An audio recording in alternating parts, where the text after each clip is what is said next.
Ang Nobyembre ay isang espesyal na buwan para kay Pauline Luna at sa kanyang pamilya. Ipinagdiriwang nina Vic Soto at Pauline Luna ang kanilang ika-12 anibersaryo bilang mag-partner noong ika-8 ng Nobyembre. Sa isang Instagram post, muling ipinahayag ni Pauline ang kanyang pagmamahal sa veteranong screen actor at television host sa pag-upload niya ng mga larawan nilang magkasama sa ibang bansa. 12 years. My life partner, I am so blessed to have you in this gift called life. I love you, sabi niya sa caption.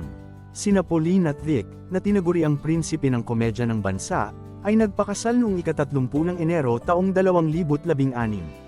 Sila ay magkarelasyon mula noong 2011. Noong nakaraang Lunes, ika-6 ng Nobyembre, ipinagdiwang ng dalawa ang ika-6 na kaarawan ng kanilang anak na si Talitha. Ang actress-host ay nagdiwang din ng kanyang ika-35 kaarawan noong ika-10 ng Nobyembre. Para ipagdiwang ang tripleng okasyon, nagbakasyon ang pamilya sa Tokyo, Japan para bisitahin ang amusement park bilang birthday treat kay Tali.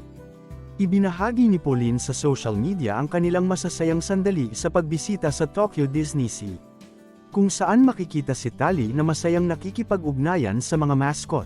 Tokyo Disney Sea for my little girl's 6th birthday. Caption niya sa post. Noong Biyernes, nag-post si Pauline ng larawan kung saan ipinagmamalaki niyang ipinakita ang kanyang baby bump.